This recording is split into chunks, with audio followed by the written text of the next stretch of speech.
Ma tête incroche. Ah, c'est que ça s'en est fort. Mon café est frais. Je me suis rasé les franges de moustache avant de venir pour pas que... Parce qu'il fait tellement froid. Tantôt, je te jure, j'avais plein de glaçons. Il a fallu ça. Ma barbe, j'ai fait... Ouch. Bienvenue au Geek Show de Popcorn. What's up? Ça va, Ben? Oui, ça va, toi? Large P? Large? Je pense que je pense que Monsieur Lowe, ça a l'air. Monsieur Lowe, Ou c'est peut-être nice. juste Vincent, je sais pas. Mais Monsieur Lowe, je trouve ça nice. Monsieur Lowe, c'est quand même nice. Ah ouais. Moi, c'est Monsieur Shout out to Aimé. Ça. Ouais. Yo, Mr. Rosier. Fait qu'aujourd'hui, j'aimerais ça te parler d'un sujet qui me tient à cœur quand même, étant un fan de bande dessinée. Puis souvent aussi, je me pose souvent des questions sur c'est quoi la place des super-héros dans notre société. Mhm. D'où que ça vient, pourquoi c'est là. Puis pourquoi que c'est aussi puissant aujourd'hui. Là. Pourquoi qu'il y a autant...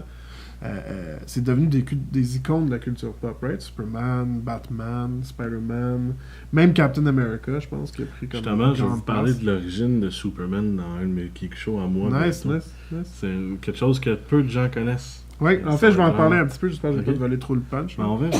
Mais en fait, pas tant que ça. Fait que, je vais appeler ça le Big Four. The Big Four, ouais. On parle de Superman, Batman, Batman, Spider-Man, ouais, puis Captain America. Captain America. Ils viennent à peu près tous de la même âge, sauf Spider-Man. On pourrait dire que c'est le Big Three, puis Spider-Man s'est rajouté dans les années 60. Ouais, mais Mm. Spider-Man a quand même pris une grande partie de la culture parce que c'est un adolescent. Exact. Fait Exactement. qu'il s'est rapidement progressé pour devenir super bon.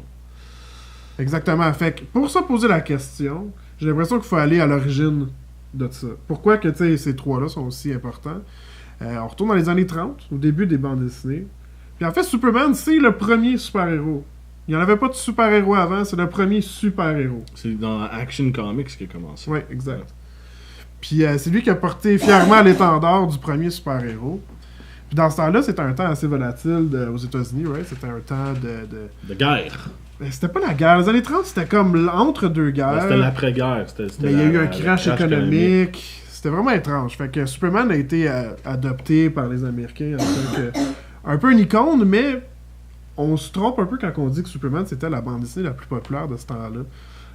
En fait, le personnage le plus important qui vendait au-delà de 1,4 million de bandes dessinées par 2 semaines Des années 30? dans les années 30, C'est qui ça? c'est Shazam! Shazam!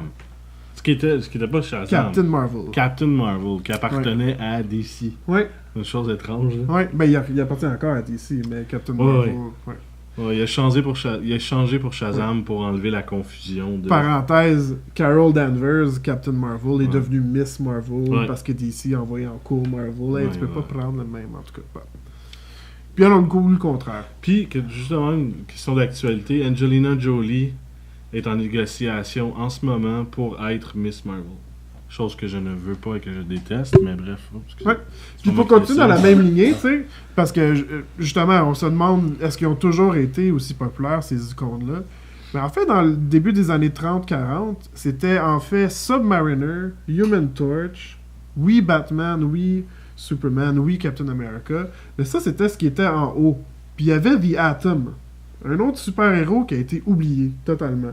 Lui Mais était qui revient, super par populaire dans ce temps-là. Mais je veux dire, Dans le il est temps. resté Ouais. un personnage, tout comme Shazam, qui font partie du DC Universe, puis qui font partie de ce qui est comme quand même comic book lore. Mais moi, je parle de comme un impact dans le monde de la bande, dans la culture pop, tu sais. Fait que je trouve ça assez étrange que ouais, ça soit Shazam, puis Superman, il a fallu qu'il fasse 2 livres parce qu'il était vraiment même pas à la cheville de Captain Marvel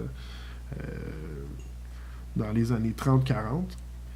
Puis qu'est-ce qui est arrivé après au monde au monde de la bande dessinée, ça a été comme plus les Dark Ages aux États-Unis, dans le sens que les super-héros, ça marchait plus déjà à la moitié des années 40. Ils ont comme Non, parce arrêté que de faire ça. c'était différent. C'était dans une gamique, une conscience sociale très différente aux États-Unis. Là. Puis ce que je me rappelle fortement, c'est que dans les années 40 puis début 50, il y avait beaucoup de bandes dessinées à propos des hors-la-loi américains. Oui, exact. Puis que ça prenait le dessus, par-dessus les super-héros. Oui. Puis même que, tu sais, aujourd'hui, on sent que le Big Four, ça fait partie de tout ce qui a toujours existé, mais les BD les plus vendus dans ce temps-là, c'était des BD de jungle. Comme Tarzan, Kazar, qui est encore un personnage intéressant dans Marvel. Des BD, des westerns, des BD de romance. C'est ça qui avait vraiment pris la place Fait qu'on a quasiment jamais pu connaître Superman puis Batman parce qu'il y a eu un gros crash dès que c'est sorti dans les années 40. Mais moi, j'ai une couple de questions à te poser là-dessus, savoir qu'est-ce que t'en penses. Yes.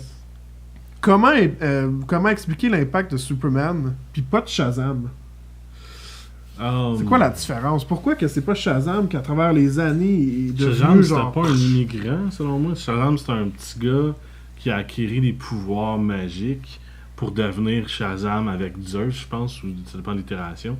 Tandis que Superman, c'est un gars, c'est un extraterrestre à la base qui venait sur Terre, puis qui est un peu un immigrant, je pourrais dire. Puis là, tu vas toucher à tous les Irlandais, les Écossais, puis les Anglais qui ont immigré ici dans ces temps-là, en plus. Fait que selon moi, c'est pour ça que Superman avait un meilleur attrait que Shazam. Oui, ben, moi aussi, je suis d'accord avec ça, puis c'est pour ça que, tu sais, Superman, c'est un héros vraiment intéressant, parce qu'il vient d'ailleurs, il représente un peu comme... Surtout dans les temps dark des États-Unis, il représente comme l'humain qu'on veut tout être, un peu. La perfection, la perfection. Mais aussi, est-ce qu'on se trompe? Puis c'est juste que dans le Silver Age, dans les années 70-80, à cause des émissions de télé, à cause des films, c'est tout ça qui a concrétisé ces icônes-là de Batman, de Superman, même Captain America, on pourrait dire. C'est tout ça qui a fait que, parce que nous autres, on a grandi là-dedans, que là, on dit c'est des icônes, ça a toujours été des icônes? Je pense que ça n'a pas nécessairement toujours été des icônes, mais on a toujours vu ces personnes-là, comme Superman, Batman, eux autres, j'en parle beaucoup. Captain America, je trouve qu'il est moins important, je pense, là, selon moi. Moi aussi, c'est comme là, peut-être qu'il a pris de l'importance. Si on parle vraiment de là. Superman puis de Batman, t'avais le détective qui était pour la justice puis qui créait sa propre justice. Puis après ça, t'avais Superman qui était pour la planète Terre puis la défense de tout ce qui est la bonne cause. Fait que Superman se battait pour la bonne cause, puis Batman se battait pour aller au-delà de la justice puis faire régner la justice à tout prix. Puis je pense que c'est pour ça qu'on s'identifie beaucoup à ces deux-là. Comme la recherche de la perfection puis la recherche de la justice dans les deux, genre. Puis c'est weird parce que en faisant mes recherches un peu, tu sais... j'ai réalisé à quel point que Superman était plus social qu'on pensait. Ils ont introduit la kryptonite dans les bandes dessinées pour rappeler un peu la radioactivité de la guerre nucléaire, le Cold War. Même ça, tu sais, comme dans le fond, le mal humain représenté dans cette roche-là pour Superman pourrait l'affaiblir, tu sais. Fait que c'est comme vraiment comme un lien avec le Cold War puis la guerre nucléaire que je trouve vraiment intéressant. Puis aussi, il faut pas oublier que Submariner, c'est le premier anti-héros qui était énormément populaire dans les années 40. Namor, ça? C'était un terroriste, C'était un terroriste. Il pétait, il voulait comme... Il y a une des premières BD, il voulait faire engloutir Manhattan au complet. Pas un méchant à la base. Mais c'était pas un méchant parce que... on le traite de terroriste parce que lui, c'est un Atlantin. Une Atlantide, c'est un homme-poisson. Un Atlante. Un Atlante, c'est ça, c'est un Atlante. C'est ça qu'on dit? Je pense que oui. Je sais pas. On va dire que c'est un Atlante. Puis il défendait l'Atlantide, Atlantis. C'était sa cité, il défendait son pays, puis nous autres, on était les bad guys. Fait que c'était pas nécessaire. C'est ça, c'est un anti-héros. Ouais, c'est comme une des premières BD ever, un des premiers super-héros dans le sens ever made. Puis en plus, tu sais, lui, il attaquait les États-Unis pour défendre. Mais c'était le héros de sa BD. C'est ça. C'était super populaire. Dans la BD, pas shaken, les Terriens, Terrans, c'était les méchants. Tu sais, on était les méchants. Puis c'était clairement mis. Puis c'était pas une BD, justement. Mais tu sais, justement, c'est un anti-héros parce que il nous attaque, nous autres. Mais c'est nous autres qui est vraiment... Mais je pense que c'était pour illustrer l'éco-terrorisme qu'on faisait. Je pense que c'est plus ça. Ouais, mais je trouve ça assez étonnant, dans le fond, que dans ce temps-là, on était peut-être autant sensible à ça. Je sais pas si c'est des addons non plus, là. Mais c'est ça qui a fait que... Puis aussi, une autre question, pourquoi que Namor est pas plus populaire? Étant justement un des premiers anti-héros. Selon mon opinion, la fatigue. On est tanné d'entendre ce discours-là. On se fait tellement dire à tout bout de champ. Depuis que je suis petit, je me fais dire... Fais ton recyclage, la planète, la couche d'ozone. On parle de 1934, là. Oui, mais c'est parce que la couche d'ozone et ces affaires-là, on le sait depuis très longtemps. Puis, peu importe à quel point on dit, il n'y a pas beaucoup d'action qui est prise en temps là, parce qu'à un moment donné, c'est le même discours tout le temps, fait qu'on est tanné de l'entendre. Donc, je pense peut-être... L'anti-héros, il nous jugeait un peu trop, puis... Ouais, nous faire dire qu'on n'est pas bon, en fin de compte, je pense qu'on n'accepte pas, en tant qu'être humain, on n'accepte pas de se faire dire ça.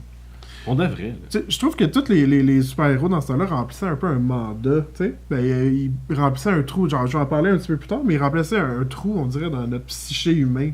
Puis Captain America, faut pas oublier là, que lui était sur les covers en train de bâcher la tête de Hitler, en train de se battre contre les Allemands. Intense, Puis c'était comme un morceau de propagande pour les Américains. C'était comme, fuck, tu sais, ma famille, ben, mettons mon père puis mon frère sont partis à la guerre. Mais j'ai comme ça dans mes mains, tu sais, peut-être pour mon kid, plus jeune, pour lui donner un peu d'espoir. C'était comme une propagande un peu positive, là, mais en tout cas. Je suis biased, là, c'est sûrement juste la propagande. Toute propagande est peut-être pas mauvaise, là, mais encore là, ça remplissait un mandat social. Puis, d'appuyer, ouais. Ouais. Puis dans le fond, tu sais, ce que je vais te demander au prochain Geek Show, c'est est-ce qu'un jour, ce serait possible d'avoir des nouveaux super-héros qui font la même chose puis qui peuvent nous inspirer encore plus. Actuellement, c'est drôle parce que je veux te parler de quelque chose. Puis c'est drôle parce que c'est encore un autre sujet de quelque chose que je veux faire. Ben drôle. Puis, ben drôle, ouais. Mais oui, tu sais, les Big Four ont rempli des mandats. Puis là, dans le prochain Geek Show, on va parler de. Y a-tu d'autres super-héros qui pourraient remplir plus de mandats, fait qu'ils sont plus proches de nous autres. Puis justement, mettons, je te parle des années 70, 80, 90, des héros qui sont créés, puis qu'on adore encore de ce jour, puis qui parlent de racisme, X-Men. Oui. Puis, on va parler de ça dans le prochain Geek Show. Ouais, j'ai Yes. Qu'est-ce que vous en pensez, vous autres? Ouais, commentaire. Comment? Hein? Hein? Commande. Vas-y, commentaire. Vas-y. C'est pas game. Pas game de laisser un commentaire.